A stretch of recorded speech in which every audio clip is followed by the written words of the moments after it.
हमारा टॉपिक है structure and union. Structure and union जानने से पहले बहुत सी चीज़ें आपके लिए जानना ज़रूरी है। सबसे पहले तो ये जानना ज़रूरी है कि प्रोग्रामिंग लैंग्वेज में स्ट्रक्चर्स का बहुत बड़ा रोल होता है। स्ट्रक्चर काफ़ी हेल्पफुल होते हैं और ये बहुत बड़ी प्रॉब्लम को रूट आउट करने में हमारी हेल्प करते हैं। एग्जाम के पॉइंट ऑफ व्यू से ये टॉपिक बहुत इंपॉर्टेंट है क्योंकि एग्जाम में भी लगभग हर बार इससे रिलेटेड एक क्वेश्चन आ ही जाता है, चाहे वो शॉर्ट नोट आए या प्रोग्राम बनाने के लिए आ जाए या थ्योरी से रिलेटेड आ जाए, कुछ भी आएगा एक क्वेश्चन लगभग हर बार आता है।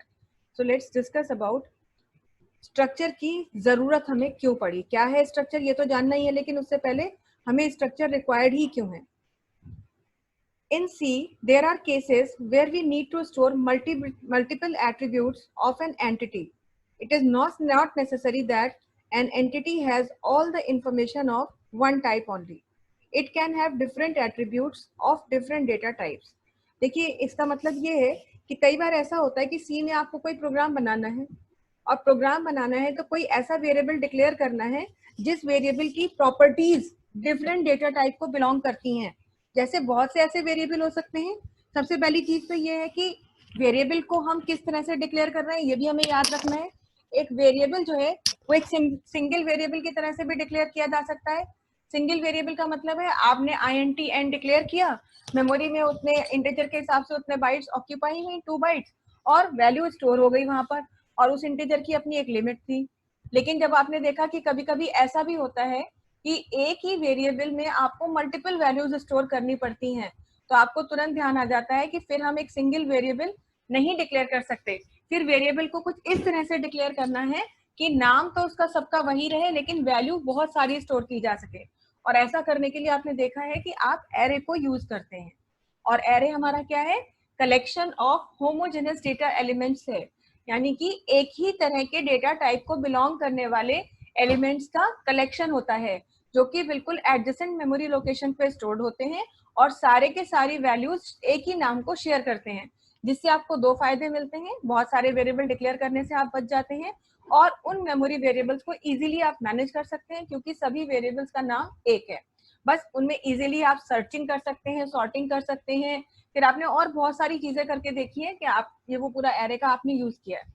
लेकिन एरे का एक ही ड्रॉबैक था, अगर हम देखें तो एक ही सबसे बड़ी शॉर्टकमिंग है, वो ये है कि array is a collection of homogeneous data elements. आपको उसके अंदर चाहे 2 वैल्यू स्टोर करनी हो या 200, सारी की सारी जो वैल्यूज हैं that should belong to same data type. अगर इंटीजर है तो सारे इंटीजर होंगे, कैर है तो सारे कैर होंगे और फ्लोट है तो सारे फ्लोट होंगे। तो ये हमने आपको जब एरे पढ़ाया था तब भी बताया था कि यही एक प्रॉब्लम एरे के साथ होती है कि जितने भी डेटा वैल्यूज वहां पर स्टोर होते हैं वो एक टाइप के डेटा वैल्यूज को ही स्टोर कर सकता है। लेकिन अब आते हैं अपने टॉपिक में कि बहुत बार ऐसा भी होता है कि आपको single type of data values नहीं चाहिए होती हैं। एक ही वेरिएबल के बहुत सारे ऐसे एलिमेंट्स हो सकते हैं जो कि अलग अलग डेटा टाइप को बिलोंग करते हो। तो वहीं पर यहाँ वही चीज यहाँ पे कही भी गई है कि it can have different attributes of different data types. जैसे कोई हम स्टूडेंट नाम का वेरिएबल डिक्लेयर करना चाहते हैं, अब स्टूडेंट है तो उसकी क्या क्या प्रॉपर्टीज या एट्रीब्यूट्स हो सकती हैं। स्टूडेंट का अपना नाम हो सकता है, तो जाहिर सी बात है नाम के लिए हमें स्ट्रिंग डेटा टाइप की जरूरत पड़ेगी। उसका रोल नंबर हो सकता है जो कि इंटीजर हो सकता है, और मार्क्स हो सकते हैं जो कि हो सकता है फ्लोटिंग पॉइंट हो। तो एक ही एंटिटी के different attributes different data type के हो सकते हैं। ऐसी हमारी जरूरत कई बार सी में हमें प्रोग्रामिंग के दौरान पड़ती है। To store such type of information regarding an entity student, अगर आप स्टूडेंट नाम का ऐसा कोई वेरिएबल डिक्लेयर करना चाहते हैं और इस तरह की इंफॉर्मेशन अगर आपको स्टोर करनी है कि उसका नाम भी स्टोर करना है, उसके मार्क्स भी स्टोर करने हैं, उसका रोल नंबर भी स्टोर करना है, तो किस तरह की अप्रोच हमें फॉलो करनी होगी। उसमें हमें 2-3 बातों का ध्यान रखना होगा। जैसे पहला तो ये कि construct individual arrays for storing name, roll number and marks. इसके लिए कम से कम आपको 3 एरे बनाने पड़ेंगे। एक एरे में आप नाम स्टोर करोगे, दूसरे एरे में आप रोल नंबर स्टोर करोगे और तीसरे में आप मार्क्स स्टोर करोगे। जबकि यही काम हम दूसरा तरीका क्या कर सकते हैं कि use a special data structure, एक अलग तरीके का डेटा स्ट्रक्चर हम यूज करें to store the collection of different data types, और वो डेटा स्ट्रक्चर हमें मल्टीपल डेटा टाइप्स को स्टोर करने के लिए हमारी हेल्प करे। ऐसा हम कर सकते हैं, दो इस तरीके की भी अप्रोच यूज कर सकते हैं। तो देखिए अप्रोच दोनों आपकी अपनी मर्जी पर है, चाहे आप पहला काम करें चाहे आप दूसरा काम करें। पहले काम में दिक्कतें ये हैं कि अगर आप 3 एरे बना रहे हैं तो जाहिर सी बात है 3 एरे 3 डिफरेंट वेरिएबल हो गए, तो यानी कि आपको बहुत सारे वेरिएबल्स को स्टोर करना पड़ेगा, बहुत सारे वेरिएबल्स को मैनेज भी करना पड़ेगा। और कई बार ऐसा भी होता है कि बहुत सारे एरे वेरिएबल्स पे काम करते समय कुछ डिजायर्ड टास्क आप नहीं परफॉर्म कर सकते, तो उस समय आपको दिक्कत आएगी। जबकि अगर हम दूसरी अप्रोच की बात करें, जो हमारी दूसरी अप्रोच है, जिसमें हम कह रहे हैं कि एक डेटा स्ट्रक्चर बनाएं और उसमें अलग अलग डेटा टाइप को बिलोंग करने वाले वेरिएबल्स को स्टोर करके रख लें, तो वो अप्रोच हमारे लिए ज्यादा आसान है, क्योंकि इसमें सबसे बड़ा फायदा हमें ये मिलेगा कि डिफरेंट डेटा टाइप के वेरिएबल्स को एक ही जगह पर आप स्टोर कर रहे हैं। तो अब ऐसा अगर डेटा स्ट्रक्चर है तो उसी को हम क्या कहते हैं, स्ट्रक्चर। एक स्ट्रक्चर क्या होता है? Structure is a group of variables of different data types represented by a single name. तो सबसे पहली बात कि स्ट्रक्चर जो है it is a group of variables, बहुत सारे वेरिएबल्स का एक कलेक्शन होता है जो कि मल्टीपल डेटा टाइप्स यानी इंटीजर हो गया, फ्लोट हो गया या कैर हो गया, सबको आप इकट्ठा करके उससे स्टोर कर सकते हैं। Let's take an example to understand the need of structure in C programming. अब इस चीज को समझने के लिए हम एक एग्जांपल यहाँ पर कंसिडर कर रहे हैं। अभी हम आगे इस एग्जांपल को कंसिडर करेंगे। हम स्ट्रक्चर की डेफिनेशन भी दे सकते हैं कि it is a collection of heterogeneous elements. देखिए, जब जब हमने एरे के बारे में आपको बताया तो हमेशा बताया कि it is a collection of homogeneous elements.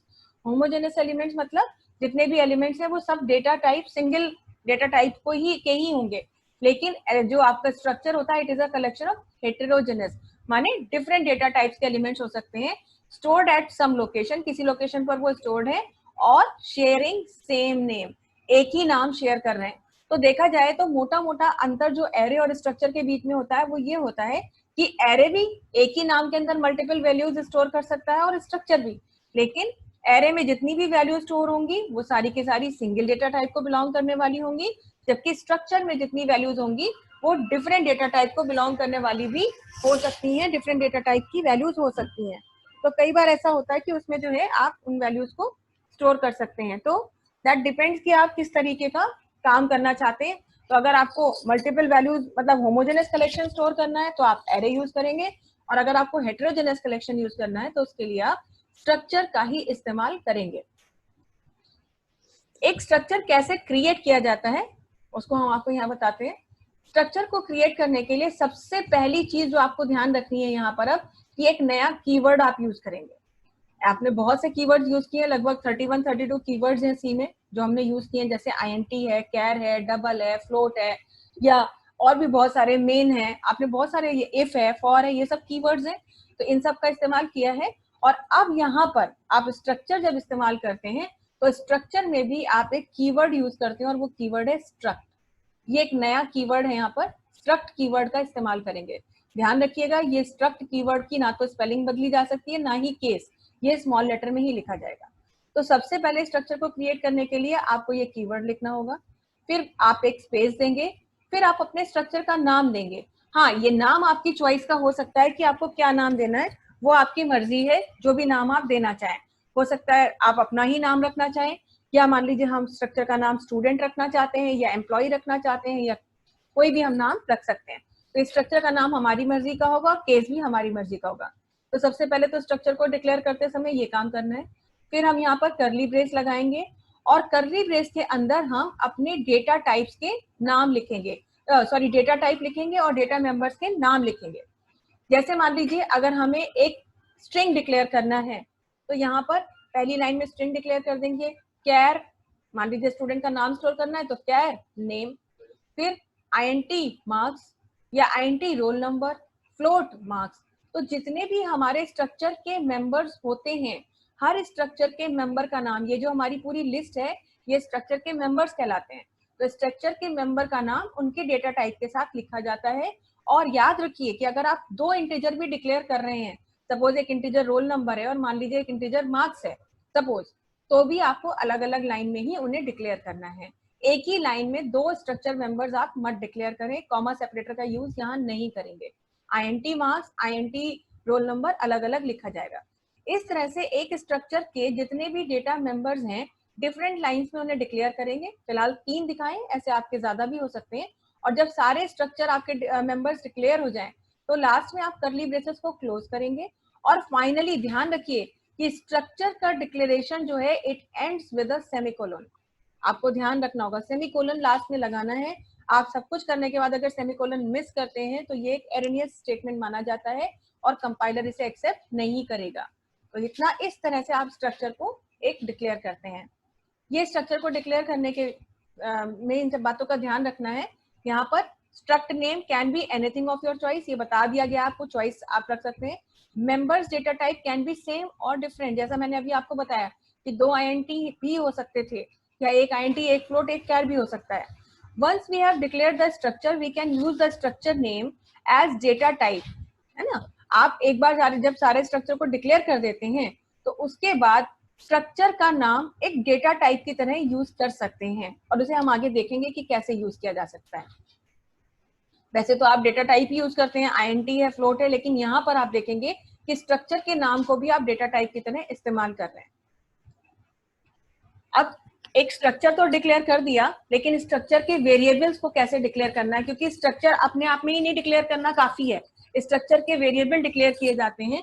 तो स्ट्रक्चर के वेरिएबल को डिक्लेयर करने का क्या तरीका है। जब आप कोई भी स्ट्रक्चर वेरिएबल डिक्लेयर करते हैं तो सबसे पहले तो एक बार यहाँ पर भी आप स्ट्रक्ट कीवर्ड लिखते हैं, फिर स्ट्रक्चर का नाम लिखते हैं। जैसे पिछले स्लाइड में हमने देखा कि स्ट्रक्चर का नाम, जो भी नाम हमने, मान लीजिए हमने स्टूडेंट ही नाम दे दिया, तो यहाँ पर हम लिखेंगे स्टूडेंट। स्ट्रक्ट तो लिखना ही है, स्ट्रक्ट स्टूडेंट, और फिर वेरिएबल का नाम XYZ कुछ भी हो सकता है। तो इस तरह से आप वेरिएबल का नाम डिक्लेयर करेंगे। या फिर दूसरा तरीका ये है कि आप स्ट्रक्चर के वेरिएबल को डिक्लेयर करते समय स्ट्रक्चर अपना पूरा जब डिक्लेयर कर लेते हैं, जैसे हमने आपको पिछली स्लाइड में दिखाया कि जब सारे स्ट्रक्चर डिक्लेयर पूरा हो जाएगा और लास्ट में आप अपना करली ब्रेस लगा रहे होंगे, तो करली ब्रेस लगाने के बाद और सेमीकोलन लिखने से पहले, करली ब्रेस करने के बाद और सेमीकोलन लिखने के पहले इनके बीच में आप अपने वेरिएबल का नाम देंगे। ये दो तरीके होते हैं किसी भी स्ट्रक्चर वेरिएबल को डिक्लेयर करने के। या तो आप स्ट्रक्ट कीवर्ड के साथ स्ट्रक्चर का नाम और वेरिएबल का नाम लिखेंगे। कहाँ लिखेंगे? उस फंक्शन में लिखेंगे जहां पर आप स्ट्रक्चर वेरिएबल को डिक्लेयर करना चाहते हैं। यूजुअली हम मेन में डिक्लेयर करते हैं तो मेन में लिखेंगे। और अगर आप ये तरीका नहीं अपनाना चाहते हैं तो आपके पास एक तरीका ये भी होता है कि जहां आप स्ट्रक्चर को डिक्लेयर कर रहे हैं वहीं पर स्ट्रक्चर को खत्म करने से पहले, just before closing your structure, आप वेरिएबल का नाम वहां पर भी लिख सकते हैं। दोनों में से चॉइस आपकी है, जिसमें आप कंफर्टेबल हो आप यूज कर सकते हैं। अब स्ट्रक्चर भी हमने डिक्लेयर कर दिया और स्ट्रक्चर का वेरिएबल भी डिक्लेयर कर दिया, लेकिन अब डेटा मेंबर्स को हम एक्सेस कैसे करेंगे? क्योंकि देखिए स्ट्रक्चर जो हमने बनाया है ये हमारे प्रोग्राम का ही एक सेगमेंट होगा। सी लैंग्वेज का जो भी प्रोग्राम लिखेंगे उसमें अगर आप स्ट्रक्चर बना रहे हैं तो वो उसी प्रोग्राम का एक पोर्शन है, लेकिन उस पोर्शन में लिखे गए डेटा मेंबर्स को हम अपने मेन फंक्शन में एक्सेस कैसे करेंगे? हम तो लिखा है पूरा structure, student, INT, roll number, float, marks और कैर नेम, लेकिन वो जो डेटा मेंबर्स हमने वहां डिफाइन किए उन्हें अपने प्रोग्राम में हम एक्सेस कैसे करेंगे? यानी ऐसे कैसे संभव है कि मेन के अंदर उस स्ट्रक्चर को हम इस्तेमाल करें? तो ये भी बिल्कुल समझ लीजिए एक तरह से वही हो गया कि कनेक्शन एस्टैब्लिश करना है अपने स्ट्रक्चर के साथ मेन फंक्शन का। तो कनेक्शन एस्टैब्लिश करने का मतलब ही ये है कि जब आप एक तरीके का एक लिंक बना लेंगे तो अपने स्ट्रक्चर के लिखे हुए डेटा मेंबर्स को आप एक्सेस कर पाएंगे, तभी वो रिलेशनशिप जनरेट होगी, नहीं तो वो मेंबर्स को एक्सेस करने की परमिशन ही नहीं देगा। तो जब भी आपको डेटा मेंबर्स को एक्सेस करना है स्ट्रक्चर के, तब आप क्या करते हैं? तब आप सबसे पहले तो वेरिएबल का नाम लिखते हैं। ध्यान रखिए, इससे पिछली स्लाइड में आपको बताया था कि डेटा मेंबर के साथ वेरिएबल का नाम डिफाइन करते हैं। तो जो नाम वहां वेरिएबल का दिया है वो लिखेंगे और मेंबर 1 नाम देंगे। जो पहला मेंबर, मान लीजिए INT रोल नंबर लिखा था तो यहाँ रोल नंबर लिखेंगे। सबसे ध्यान देने वाली बात यह है कि वेरिएबल के नाम और मेंबर के नाम के बीच में एक ऑपरेटर लगता है, दैट इज डॉट ऑपरेटर।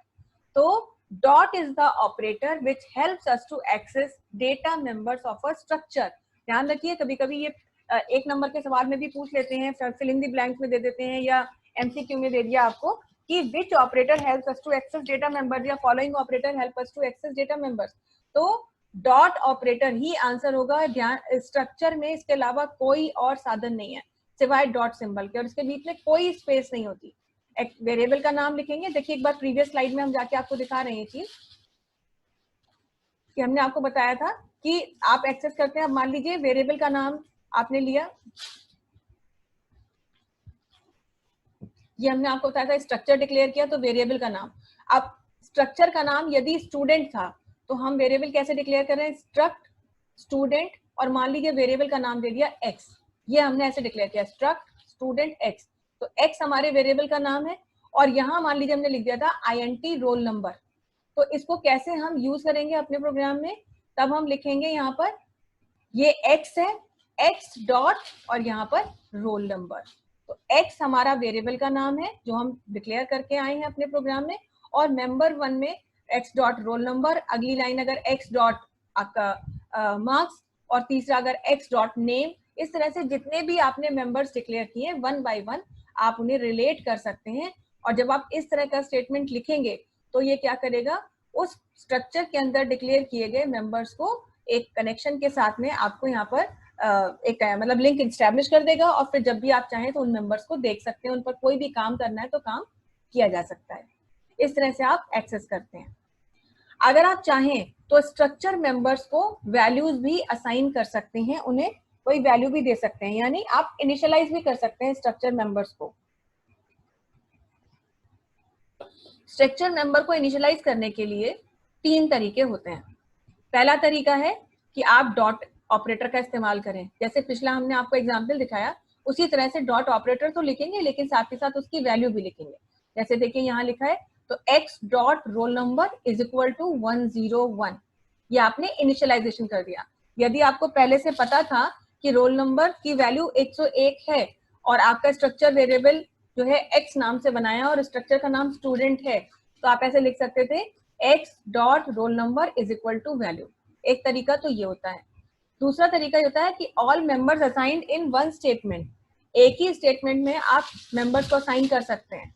जैसे देखिए ये तरीका है, यहाँ पर सबसे पहले स्ट्रक्ट कीवर्ड लिखेंगे, स्ट्रक्चर का नाम लिखेंगे और फिर वेरिएबल का नाम लिखेंगे। तो अगर हम अपने एग्जाम्पल को कंसिडर करें तो स्ट्रक्ट स्टूडेंट x और फिर इज इक्वल टू का साइन लिखेंगे। इज इक्वल टू लिखने के बाद करली ब्रेसेस के अंदर हम वैल्यू डालेंगे, जैसे हमें नाम रोल नंबर नाम और मार्क्स स्टोर करने हैं तो यहाँ लिख देंगे करली ब्रेसेस के अंदर 101 कॉमा, अगर नेम है तो डबल कोट्स के अंदर कोई नाम डाल देंगे XYZ कॉमा, और अगर सपोज मार्क्स हैं 205 तो 205 और लास्ट में करली ब्रेसेस को क्लोज करके हम यहाँ पर सेमीकोलन लगा देंगे। तो आप एक साथ भी अपने स्ट्रक्चर वेरिएबल्स की वैल्यू एक साथ ही सारे मेंबर्स की वैल्यू असाइन कर सकते हैं। आप वन बाय वन भी असाइन कर सकते थे कि x dot roll number is equal to 101, x dot name is equal to XYZ, x dot marks is equal to 205। दोनों तरीके हैं। और तीसरा तरीका है जिसमें कि आप इनिशियलाइजर्स को डेजिग्नेट कर देते हैं। तो डेजिग्नेशन का प्रोसेस थोड़ा ट्रिकी होता है और सिंपल लेवल की प्रोग्रामिंग के लिए हमें उसकी जरूरत नहीं पड़ती है, इसलिए इसको यहाँ पर अभी हम एक्सप्लेन नहीं कर रहे हैं।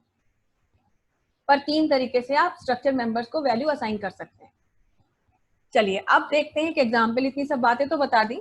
अब मान लीजिए हमें कोई स्टूडेंट नाम का स्ट्रक्चर बनाना है और उसमें हमें इंटीजर टाइप वैल्यू भी स्टोर करनी है, फ्लोटिंग पॉइंट भी स्टोर करना है और कैर भी स्टोर करना है। तो कैसे हम ये स्ट्रक्चर बनाएंगे?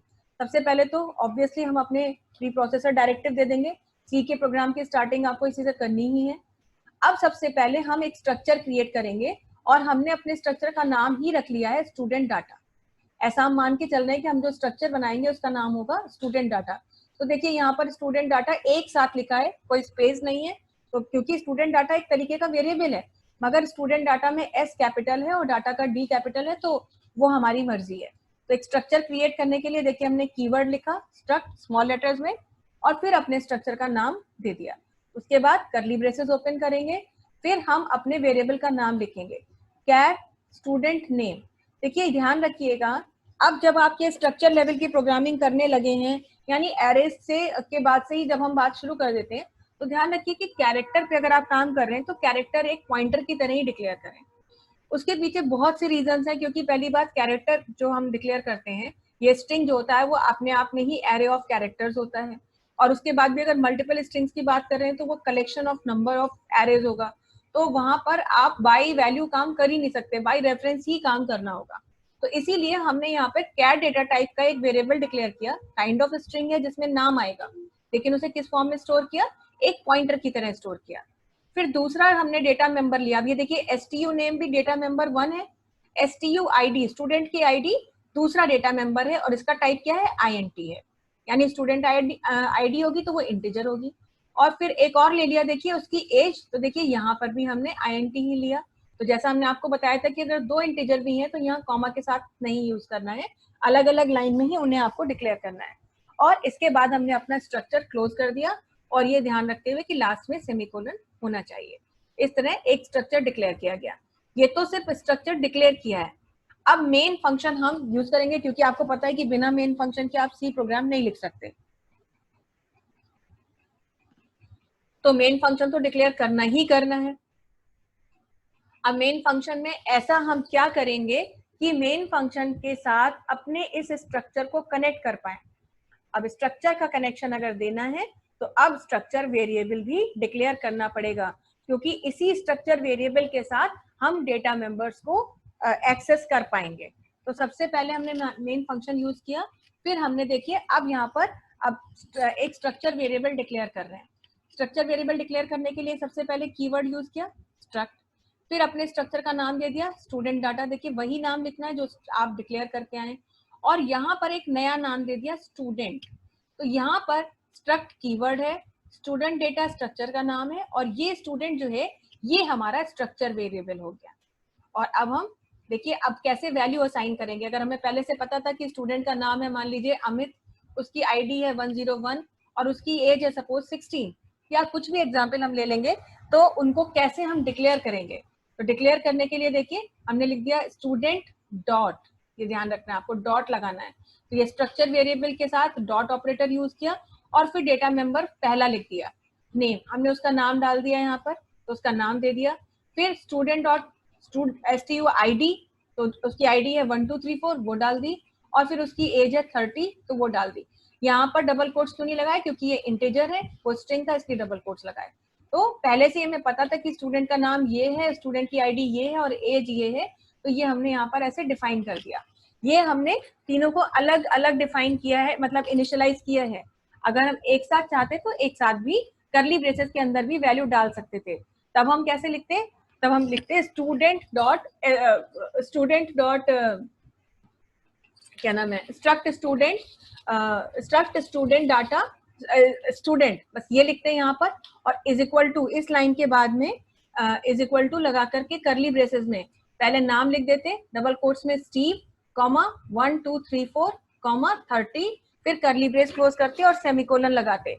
इस तरह से हम एक स्ट्रक्चर वेरिएबल को एक साथ भी डिक्लेयर कर सकते थे। ठीक है, अब हमने ये तो इनिशियलाइज कर दिया, अब हमें प्रिंट कराना है। तो स्ट्रक्चर मेंबर को प्रिंट कराने के लिए भी अब जाहिर सी बात है, अगर आपको नाम प्रिंट कराना है %s का यूज करेंगे, और %s का यूज करेंगे प्रिंट किसको करें, स्टूडेंट डॉट STU नेम। अब ये देखिए स्ट्रक्चर वेरिएबल की इतनी इंपॉर्टेंस होती है कि इसके बिना तो काम हो ही नहीं सकता। तो स्ट्रक्चर वेरिएबल आपने लिया डॉट STU नेम और उसका नाम प्रिंट हो जाएगा। अगली लाइन में स्टूडेंट डॉट STU ID, अगली लाइन में स्टूडेंट डॉट STU एज। इस तरह से अलग अलग लाइन में उसका नाम, उसकी आईडी और एज प्रिंट हो जाएगी। उसके बाद आप अपने प्रोग्राम को क्लोज कर देंगे, और इस तरह से आप एक स्ट्रक्चर को क्रिएट कर सकते हैं। तो आपको 3 अलग अलग वेरिएबल डिक्लेयर नहीं करने पड़े, 3 एरे नहीं डिक्लेयर करने पड़े, और आपको काम नहीं करना पड़ा। आपने एक ही स्ट्रक्चर बनाया और उसमें मल्टीपल डेटा टाइप्स ले लिए। यहीं पे मान लीजिए स्टूडेंट की हाइट स्टोर करनी होती तो INT के बाद ही लिख देते हैं हम फ्लोट हाइट, तो हाइट को भी ले सकते थे। तो कैर भी ले लिया, INT भी ले लिया, फ्लोट भी ले लिया, जो भी आप चाहें, एक ही कलेक्शन हो गया। तो मेमोरी में स्टूडेंट डाटा नाम का एक समझ लीजिए बहुत बड़ा एक स्टोर हो गया, और उसकी डिफरेंट एंटिटीज जो हैं वो आपकी यहाँ पर अलग अलग स्टोर होंगी, और इस स्ट्रक्चर वेरिएबल की मदद से इनकी वैल्यूज को हम पिक करेंगे और एक्सेस कर सकते हैं, या उन पर जो भी सर्चिंग करनी है, सॉर्टिंग करनी है, कैलकुलेशन करनी है, जो करना है वो काम आप कर सकते हैं। आई होप आप लोगों को ये एग्जाम्पल स्ट्रक्चर का क्लियर हो गया होगा। दोबारा आप देखेंगे तो और अच्छे से ये चीज आपको समझ में आएगी। एक स्ट्रक्चर को यूज करने के हमें क्या फायदे होते हैं। देखिए सबसे बड़ा फायदा तो यही है कि हम मल्टीपल वैल्यूज को सिंगल वेरिएबल से रिप्रेजेंट कर देते हैं, सिंगल वेरिएबल से दिखाते हैं। तो तामझाम खत्म हो जाता है बहुत सारे वेरिएबल्स का, क्योंकि जितने ज्यादा वेरिएबल्स का काउंट होता है प्रोग्राम में, उनको मैनेज करना भी हमारे लिए उतना ही मुश्किल होता है। तो जितने कम वेरिएबल्स होंगे, हमने आपको पहले भी बताया कि वेरिएबल्स डिक्लेयर करने की कोई लिमिट नहीं होती है, आप चाहे जितने डिक्लेयर करें, बट देखना आपको ये होता है कि आपकी नीड क्या है। कभी कभी ऐसी नीड होती है कि आपको 7, 8, 10 वेरिएबल डिक्लेयर करने पड़ते हैं, लेकिन आपको पता है कि जितने ज्यादा वेरिएबल आपको डिक्लेयर करने होते हैं उनको मैनेज करने के लिए उतना ही ज्यादा कंसंट्रेशन चाहिए आपको और ध्यान रखना पड़ता है हर चीज का। तो अगर कहीं किसी तरह से कट शॉर्ट किए जा सकते हैं वेरिएबल्स का काउंट, तो हम उनको कट शॉर्ट करते हैं। जैसे हमने देखा कि एरे से हम वो काम बहुत आसानी से कर लेते हैं, मगर एरे में क्या है कि बहुत सारी वैल्यू तो स्टोर हो सकती है पर वो डेटा टाइप सिंगल होना चाहिए। मगर वही चीज अगर वैल्यूज भी बहुत सारी स्टोर करनी है और उनके डेटा टाइप भी डिफरेंट है, तो ये काम आप स्ट्रक्चर से करते हैं। तो सबसे बड़ा advantage of array is we can represent multiple values with single variable. तो you have to use a single name. अब हर जगह देखिए आप स्टूडेंट की अपने जो स्ट्रक्चर वेरिएबल है उसका यूज कर रहे हैं और स्टूडेंट डाटा हमारा जो स्ट्रक्चर का नाम है उस पर आप काम कर रहे हैं। So the reusability of code improves, also readability increases। जाहिर सी बात है जितना कोड में सिमिलैरिटी होगी चीजें उतनी आसान होंगी और आप उसे बार बार यूज भी कर सकते हैं और पढ़ने में आपके लिए बहुत आसान है, देखने में समझने में आपके लिए आसान हो जाता है। If there is no array like structure, we need to store many values in multiple variables, है ना।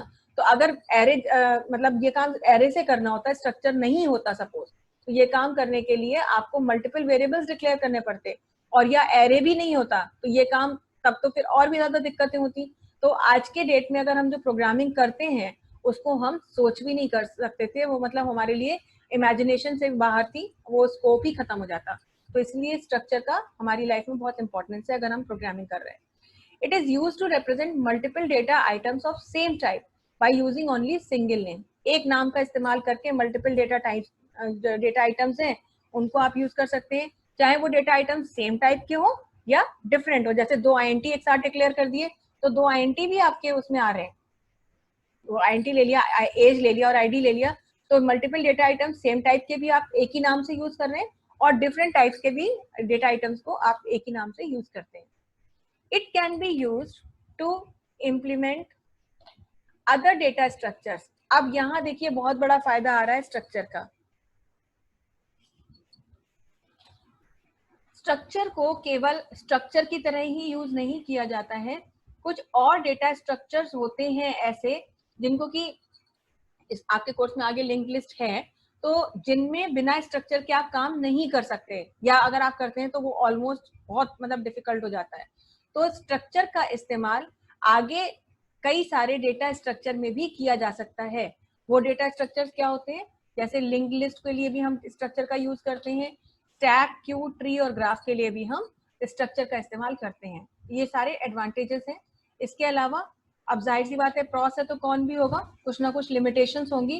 तो एक्चुअली ये देखा जाए तो स्ट्रक्चर की कोई बहुत डिसएडवांटेजेस नहीं है, मगर हाँ लिमिटेशंस है। If the complexity of IT project goes beyond the limit, कोई ऐसा स्ट्रक्चर बना दिया कि बहुत ही ओवर कॉम्प्लिकेटेड है, स्ट्रक्चर में भी बहुत सारी कॉम्प्लिकेशंस हैं, तो आपके लिए that will be very difficult to manage. तो कॉम्प्लेक्सिटी तो ऑब्वियसली कहीं भी है तो वो बहुत मुश्किल से मैनेज होगा। Change of one data structure in a code necessitates changes at many other places. Obviously अगर कहीं आप स्ट्रक्चर कोई बनाया, काम कर लिया, पूरा आपने पूरा प्रोग्राम बना लिया, मान लीजिए 500-600 लाइन का, और उसके बाद अगर आपको स्ट्रक्चर में कोई चेंज करने कहा जाता है कि ये चेंज कर दीजिए, सपोज एक डेटा मेंबर का आपने टाइप ही चेंज कर दिया, तो अगर आपने उस डेटा मेंबर का टाइप चेंज किया है तो आपको अपने प्रोग्राम में बहुत सारी जगह पर वो चेंजेस अपडेट करना पड़ेगा। Therefore, the changes become hard to track. तो कई बार मुश्किल होती है वो चेंजेस को अपडेट करने में। तो इस तरीके की प्रॉब्लम्स को अवॉइड करने का एक ही तरीका है कि बिल्कुल आप जब स्ट्रक्चर बना रहे हो तो इस बात को 100% श्योर कर लें कि इसमें किसी तरीके का अपडेशन आपको ना करना पड़े। तो पहले ही सारी चीजों की श्योरिटी करें, उसके बाद ही स्ट्रक्चर को डिक्लेयर करें और उसके डेटा मेंबर्स का डेटा टाइप डिफाइन करें। Structure is slower because it requires storage space for all data।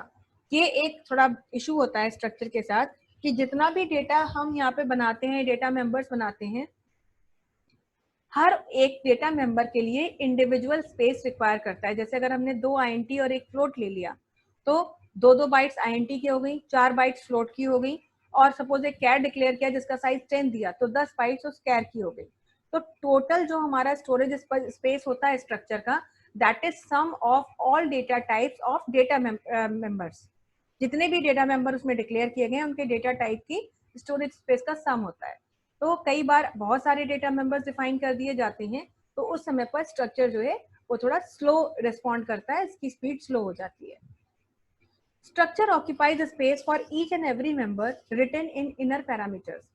तो ये जो है मतलब जो पैरामीटर हमने जैसे अंदर लिखा कि INT लिख दिया, फ्लोट लिख दिया, कैर लिख दिया, जितने भी डेटा मेंबर डिफाइन किए, तो उसमें जो है ये ज्यादा स्पेस लेता है, मतलब हर मेंबर के लिए स्पेस लेता है, जबकि आगे हम एक डेटा टाइप पढ़ेंगे उसमें ऐसा नहीं होता है। खैर, दूसरा हमारा एक और इसी चैप्टर में एक टॉपिक है व्हाट इज यूनियन। आज तो खैर नहीं हो पाएगा ये, लेकिन फिर भी देखते हैं, कोशिश करते हैं, अभी 6 मिनट बाकी है, कि यूनियन क्या होता है। देखिए, जिस तरह हमने स्ट्रक्चर पढ़ा वैसे ही यूनियन भी एक तरीके का यूजर डिफाइंड डेटा टाइप है। आप सभी को पता है कि डिफॉल्ट डेटा टाइप जो होते हैं, इनबिल्ट डेटा टाइप तो 3 ही है, INT, कैर और फ्लोट। बाकी तो आप जो भी डिफाइन करते हो वो यूजर डिफाइंड है। एरे भी आप डिफाइन करते हो तो वो यूजर डिफाइंड है। एरे के लिए आप डेटा टाइप एरे नहीं लिखते हैं, आप INT लिखते हैं, कैर लिखते हैं या फ्लोट लिखते हैं।